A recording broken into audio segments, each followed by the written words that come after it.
Democrats रहे और इसी के साथ राष्ट्रीय जनवादी पार्टी क्रांतिकारी के राष्ट्रीय अध्यक्ष डॉक्टर हरीश चंद्रा जी। आपका ब्यूरोक्रेसी में तो एक लंबा अनुभव रहा ही, क्योंकि आप केंद्र सरकार में सचिव के पद पर, सेक्रेटरी के पद पर आपने कार्य किया है और इसी के साथ सामाजिक क्षेत्र में भी आपका एक लंबा अनुभव रहा और आपके समय के कुछ निर्णय भी ऐसे रहे जिन्होंने सामाजिक क्षेत्र के साथ साथ राजनीतिक क्षेत्र में भी उथल पुथल मचाई। तो आज डॉक्टर हरीश जी से, क्योंकि पूरे देश में लोकसभा चुनाव बिल्कुल अब अपने चरम पर पहुंच रहा है और हर तरफ चुनाव की चर्चा है, तो हमारी शुरुआत लोकसभा चुनाव को ही लेकर डॉक्टर साहब से होती है। चंदा जी, सबसे पहला सवाल मेरा आपसे ये है कि ये लोकसभा चुनाव 2024 देश का बड़ा ही महत्वपूर्ण चुनाव होने जा रहा है, तो आपके नज़रिए से आपका एक बड़ा विशद अनुभव रहा है, आप इसको किस तरीके से देख रहे हैं? देखिए, मैं एक बात बताना चाहूँगा कि ये देश के लिए, इस देश के लोगों के लिए 2024 का लोकसभा चुनाव बहुत ही निर्णायक चुनाव है। अगर मोदी की सरकार, बीजेपी आरएसएस की सरकार बनी तो इस देश में न तो लोकतंत्र रहेगा, न बहुदलीय संसदीय प्रणाली रहेगी और न ही संविधान रहेगा। या जो गरीब लोगों के लिए, अनुसूचित जाति जनजाति, पिछड़े वर्गों के लिए, महिलाओं के लिए जो भी कानून बने हैं उनकी दशा वही होगी जो मनुवादी व्यवस्था के दौर में होती थी। ये पूरा इन्होंने संविधान का, मौजूदा संविधान को इन्होंने इतने अमेंडमेंट किए हैं कि निष्प्रभावी हो गया। अगर ये कहा जाए कि वो संविधान पूरी तरीके से खोखला हो गया और 2024 का चुनाव होगा तो जो भी ढांचा संविधान का बना हुआ, जिसको बाबा साहब अम्बेडकर, हमारे देश के स्वतंत्रता संग्राम सेनानी महात्मा गांधी, पंडित जवाहरलाल नेहरू, सुभाष चंद्र बोस, इन सारे महापुरुषों ने, शहीद आजम भगत सिंह, राजगुरु सुखदेव, इतनी बड़ी कुर्बानी दे करके एक लोकतांत्रिक समाजवादी समाज का सपना देखा था और संविधान बनाया था। उसको निश्चित रूप से मैं दावे के साथ कह सकता हूँ कि जो भी ढांचा बचा हुआ संविधान का एकदम नष्ट हो जाए। लेकिन ये जो दावा आप कर रहे हैं, ये किस बेस पे कर रहे हैं? क्योंकि ये जो बात आप कह रहे हैं यही लगभग और सभी विपक्षी दल कह रहे हैं कि संविधान खतरे में है, लोकतंत्र खत्म हो जाएगा। लेकिन इस बात को कैसे आप इस दावे को माना जाए कि ऐसा, अगर दोबारा से बीजेपी सरकार आती है तीसरी बार और मोदी जी प्रधानमंत्री बनते हैं तो संविधान खतरे में आ जाएगा? देखिए, इसमें बहुत सारे उदाहरण हैं। इसमें कोई शंका देश के लोगों को होनी नहीं चाहिए। आपको जैसे मैं गिना रहा हूँ, संविधान में जब बाबा साहब संविधान बना रहे थे तो बहुत सारे चेक बैलेंसेज रखे गए, सरकार के ऊपर रखे गए थे,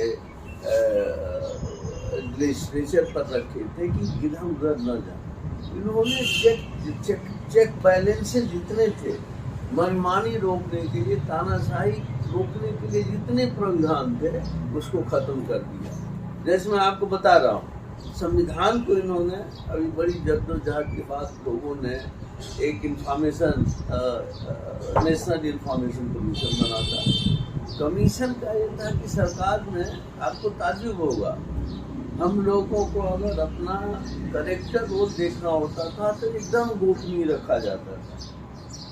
उसको बहुत जल्द, अगर हमारे देश के लोग कोई सूचना पीटीएम कैसे काम कर रहा, सरकार कैसे काम कर रही है या क्या शासनादेश जानना चाहे तो एकदम दुर्लभ होता था। मतलब अघोषित सेंसरशिप लग गई है। हाँ, इंफॉर्मेशन कमिश्नर जो होते थे, चीफ इंफॉर्मेशन कमिश्नर, इनका सरकार ने एक्ट बना के, यूपी की सरकार ने एक कानून बना करके इसको उनकी सैलरी वगैरह, उनके टेन्योर वगैरह तय कर दिए और उनका जो स्टेटस रखा था सुप्रीम कोर्ट के जज के बराबर। और इस बात का प्रावधान था कि जिस तरह से सुप्रीम कोर्ट, हाई कोर्ट के जजेज के इम्पीच करने का प्रावधान है, हटाने का वही लागू होगा ताकि सरकार से सूचना प्राप्त कर सके। मोदी सरकार ने वो प्रावधान को खत्म करके जो एक कॉन्स्टिट्यूशनल पोस्ट क्रिएट की गई थी, ये सरकारी ब्यूरोक्रेटी में बदल दिया।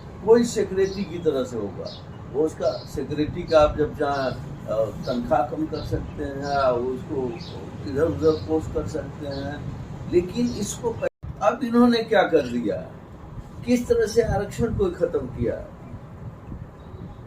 एक तो इन्होंने आरक्षण को इस तरह से किया कि जो यूनियन पब्लिक सर्विस कमीशन चुनाव करके भेजता था, उससे इतर इन्होंने क्या करा कि अब डायरेक्ट आरएसएस का आदमी हो जाएगा, ज्वाइंट सेक्रेटरी के लिए वो लेटरल एंट्री करते हैं। लेटरल एंट्री, हाँ, लेटरल एंट्री यानी बाहर से आप कह सकते हैं। अभी हमारे प्रधानमंत्री जी कह रहे घुसपैठी आईएएस में आने लगे।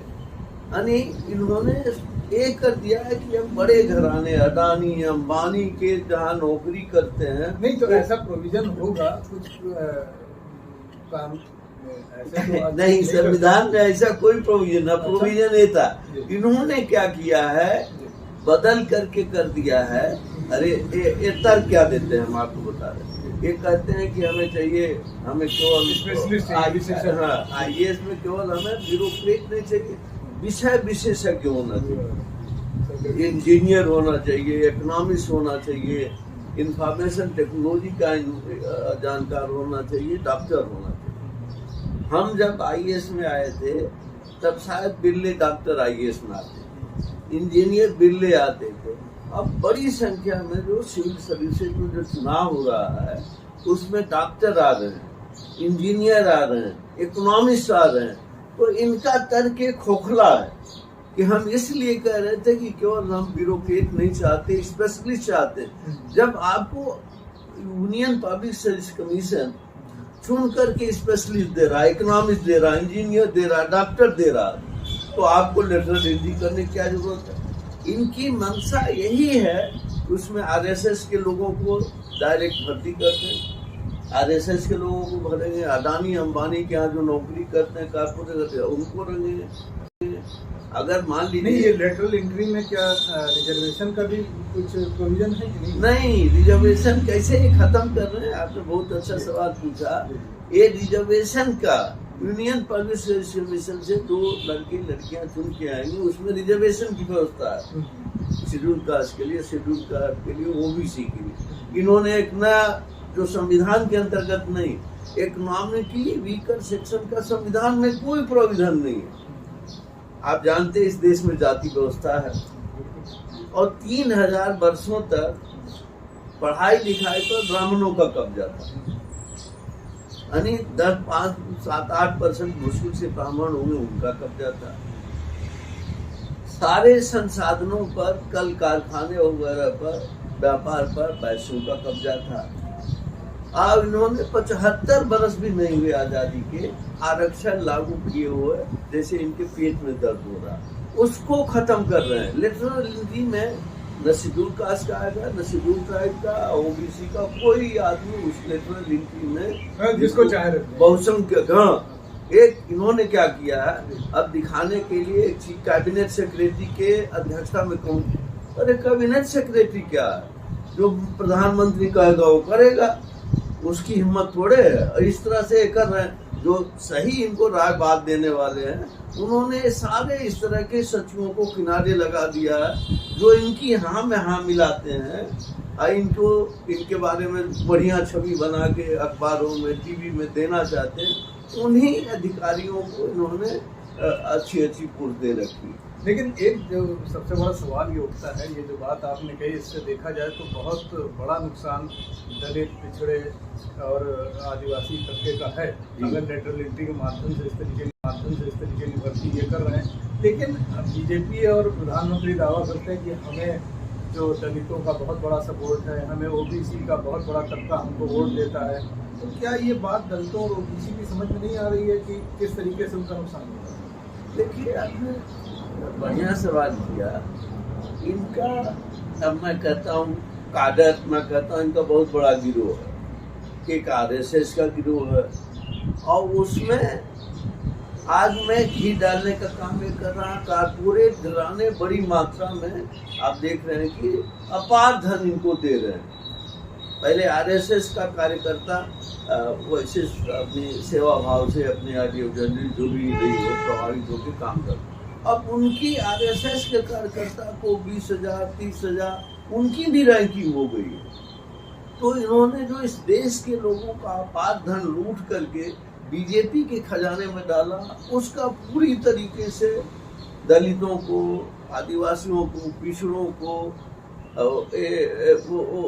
पिछड़ों का ये बेवकूफ़ बनाने में, झूठे प्रचार करने में लगा है।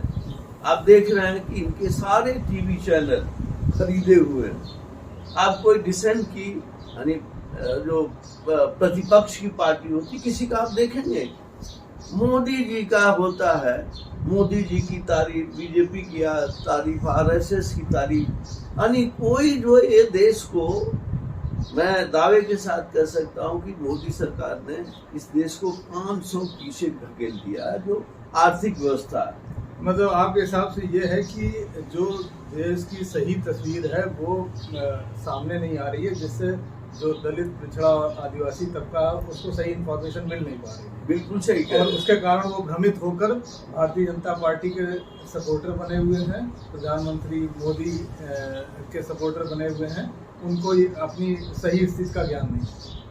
जैसे मैंने कहा कि इनके बीजेपी के कार्यकर्ता हैं, इनके बहुत अनुषंगिक है, दुर्गा वाहिनी है, बजरंग दल है, आरएसएस है, ये सारे लोगों को पूरी फौज को लगा रखा।